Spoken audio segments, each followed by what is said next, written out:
Christmas Eve, 1963. Berlin. A city split in two by concrete and barbed wire. On one side, an old woman stood in her kitchen, mixing flour and sugar by candlelight. On the other side, a 12-year-old boy pressed his face against a frozen window, searching for a grandmother he couldn't reach. Between them, a wall. Guards with rifles, orders to shoot anyone who tried to cross. For the next 25 years, no one crossed that wall.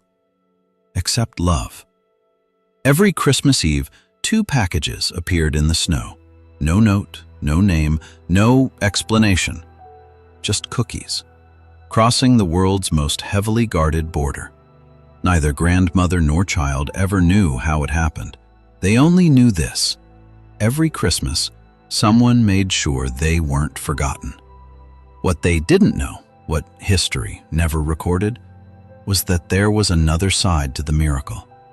A young American soldier, homesick, alone, watching love try to survive on a wall. My name is James Whitman, and this is the true story of the cookies that crossed the Berlin Wall, not once, but every year, because one man refused to let Christmas die. Standing at Checkpoint Charlie, a young American soldier, 22 years old, 5,000 miles from home, was about to make a decision that would last 25 years. December 1963, 2 years after the wall went up. The first Christmas where families couldn't gather, where grandmothers couldn't hold their grandchildren, where a city learned what it meant to celebrate alone. Frau Helga Schneider was 68 years old, lived in a small apartment on Bernauer Strasse, East Berlin. 3 rooms, a coal stove, windows that looked directly at the wall, so close she could touch it if the guards let her. Before the wall, Helga's daughter lived 2 blocks away. Every Sunday they'd have coffee. Every Christmas, the whole family would gather. Helga would bake Pfeffernusse cookies, spiced, round, dusted with powdered sugar. Her grandson, Klaus, loved them, would eat 6 before dinner, belly full of cinnamon and joy. Then, August 13th, 1961 happened. Overnight, the wall went up. Helga's daughter, Klaus's mother, was visiting relatives in West Berlin that weekend. When she tried to come home Monday morning, the border was closed. Klaus was staying with Helga that weekend. He was 10 years old. Suddenly he was trapped, his mother on one side, his grandmother on the other. The East German government wouldn't let him leave. His mother couldn't come get him. For 2 years, Klaus lived with Helga. But in 1963, through some bureaucratic miracle, or bribe, Klaus was allowed to cross, to live with his mother in West Berlin. Helga stood at the wall and watched her grandson walk away. She couldn't hug him, couldn't kiss him goodbye, just watched through the wire as he got smaller and smaller. That was November 1963, 1 month until Christmas. Have you ever lost someone who's still alive? Someone you can see but can't touch? Christmas Eve, 1963. Helga baked cookies anyway. Pfeffernusse, Klaus's favorite. Even though Klaus wasn't there. Even though she didn't know if she'd ever see him again. She wrapped them carefully, brown paper, string, wrote "Für Klaus" on the package. For Klaus. Then she did something dangerous, something foolish, something love makes you do when logic says stop.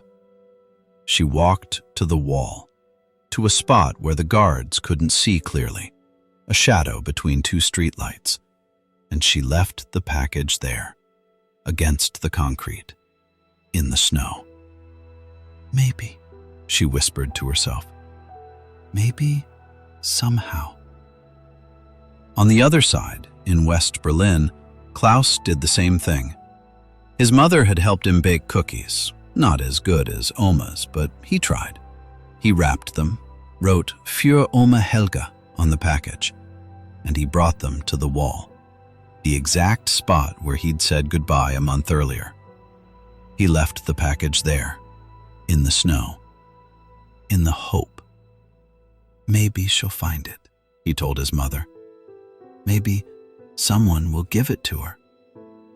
His mother didn't have the heart to tell him, "No one crosses that wall. No one helps." That's how walls work. They don't just separate, they erase. But someone was watching. Private Tommy Wilson, 22 years old, from Mobile, Alabama. Been in Berlin 3 months, stationed at Checkpoint Charlie. First Christmas away from home. First Christmas without his mama's pecan pie, without his daddy's terrible jokes, without his little sister singing carols off-key. He saw the old woman leave the package, saw the boy do the same, and he saw what no one else saw. They left them in the exact same spot, on opposite sides of the wall. What would you do if you saw love trying to survive? Tommy waited until his shift ended, 11 p.m. Christmas Eve. The checkpoint was quiet. Most guards were inside, drinking coffee, trying to stay warm. He walked to the east side barrier, picked up Helga's package. Brown paper, string. Für Klaus. Then he walked to the west side, picked up Klaus's package. Same brown paper, same string. Für Oma Helga. Tommy stood there in the snow holding 2 packages, 2 pieces of love trying to cross an impossible divide. He thought about his own mama, about how she'd sent him a care package that arrived 2 weeks late, about how he'd cried when he opened it and smelled home. And he made a choice. He took Helga's package to the west side, left it where Klaus had been standing. He took Klaus's package to the east side, left it where Helga had been standing. Then he went back to his post and pretended nothing happened. The next morning, Christmas morning, Klaus came back to the wall. His mother had said, "Let's just check, sweetheart. You never know." And there it was, a package, brown paper, for Klaus, in his grandmother's handwriting. Klaus opened it with shaking hands. Inside, Pfeffernusse cookies, still fresh, still dusted with powdered sugar, and a note. "Ich liebe dich, mein Schatz, Oma." I love you, my treasure. Klaus started crying. His mother started crying.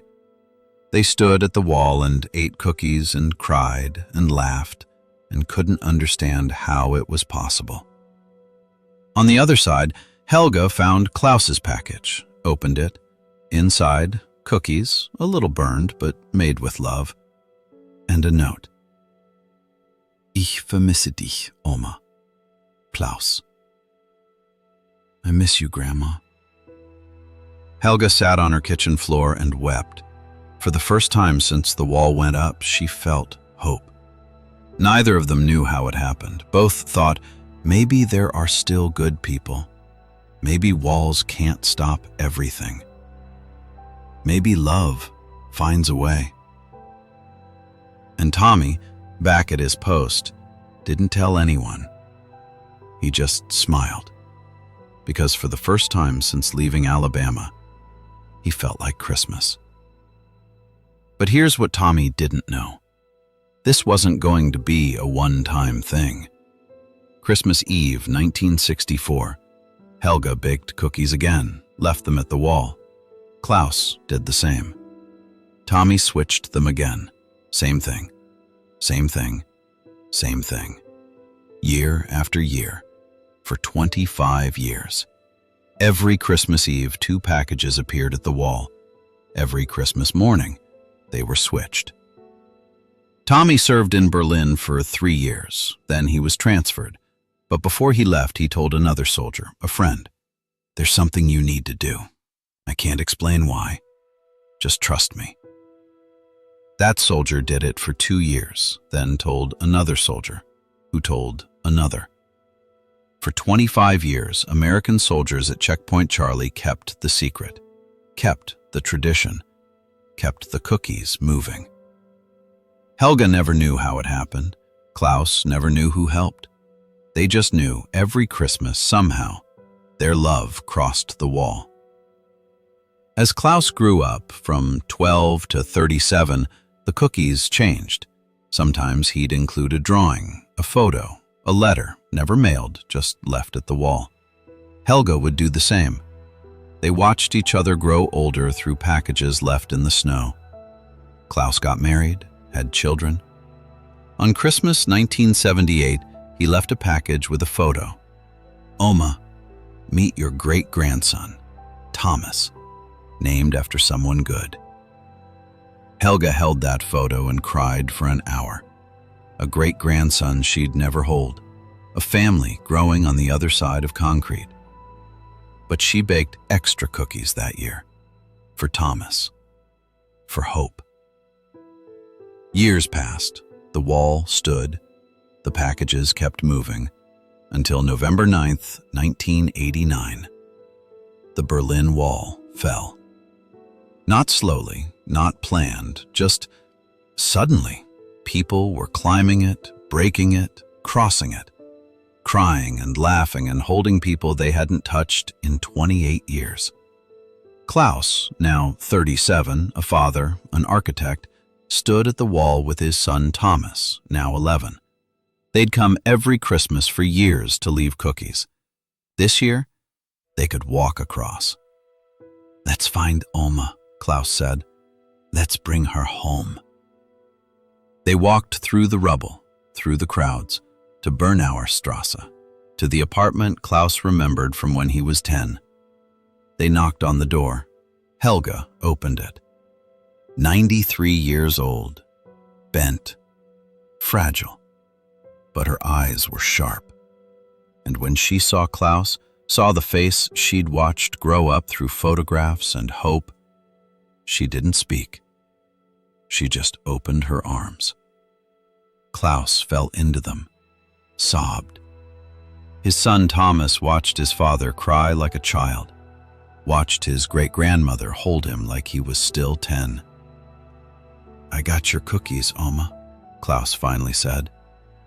"Every year. Every single year." "I got yours too, Liebling," Helga whispered. "Every year. I never understood how, but every year."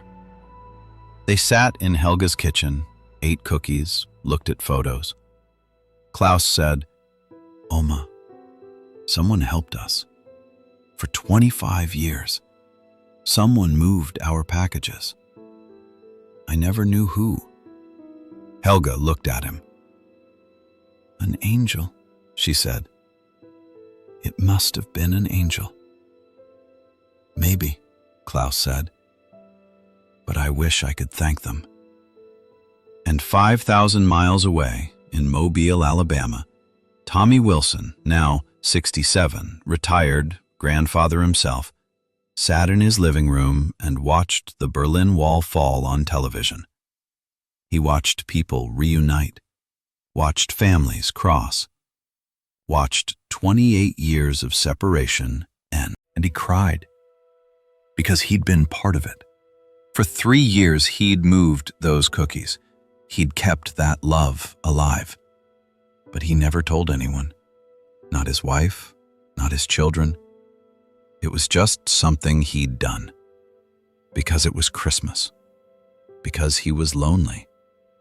Because no one should be alone at Christmas.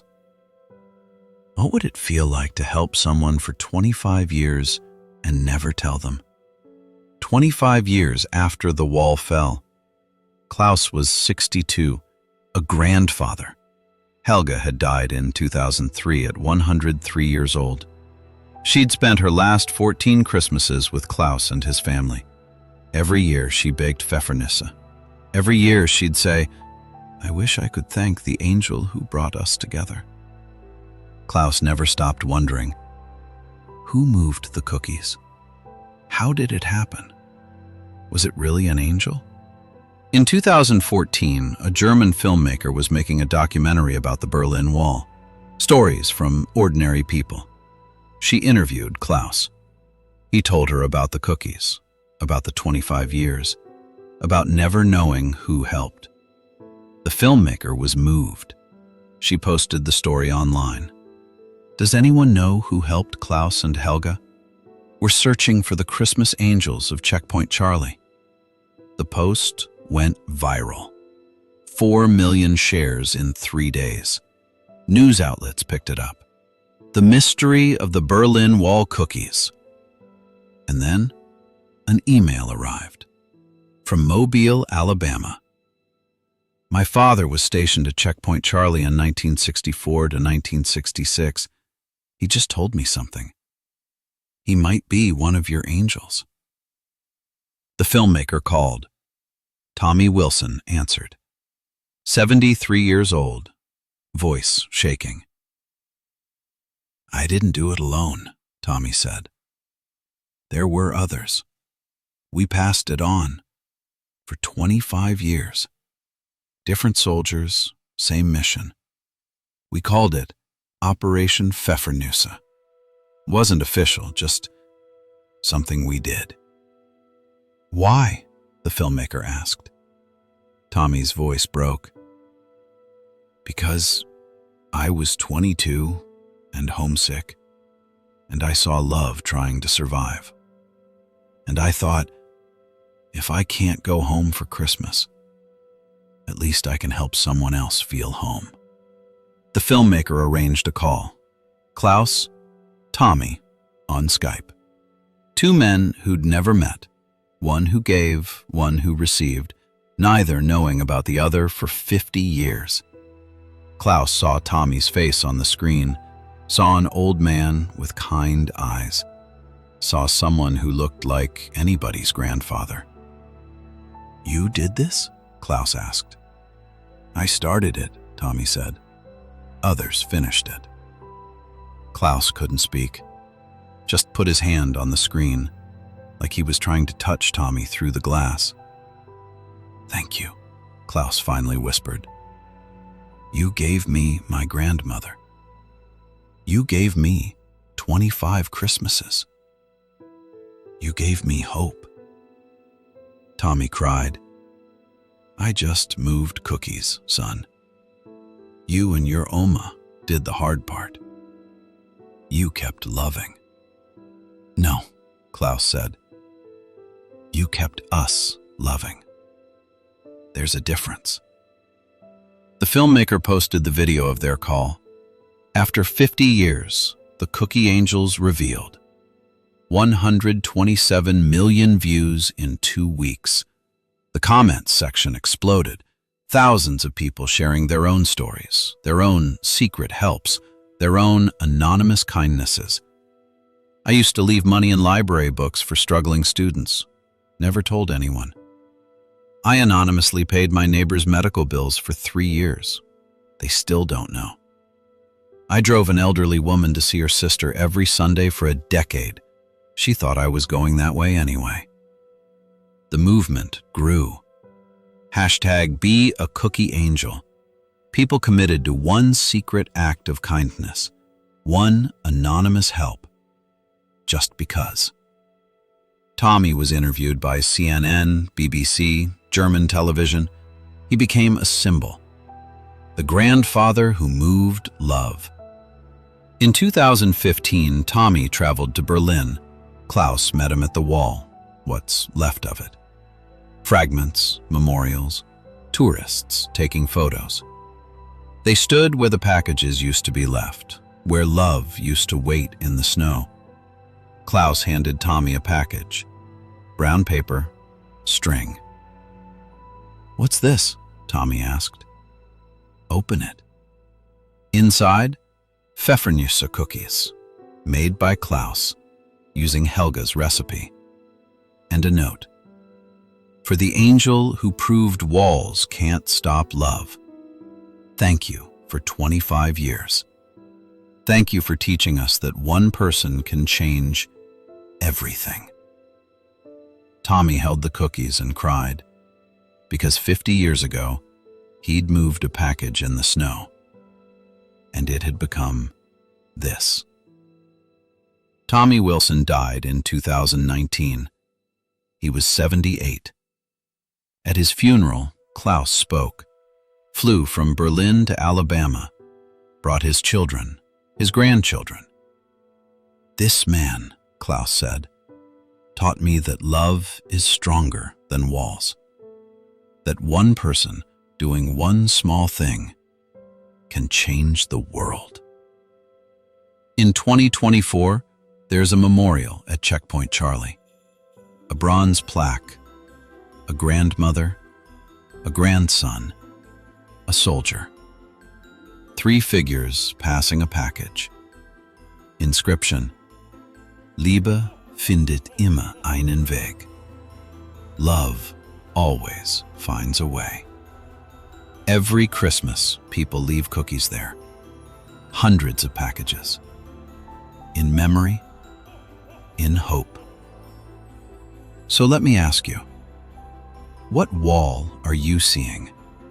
What love is trying to cross? What small thing could you do to help? Tommy moved cookies for 3 years.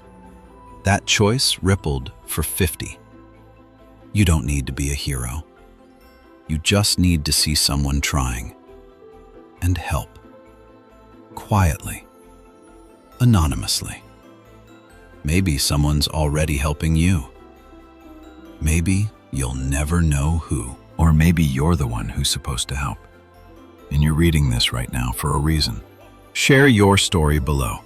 The help you gave, the help you received, the angel you never met. Because Tommy taught us, no one should be alone at Christmas. And maybe, just maybe, you're someone's angel. Will you move the cookies?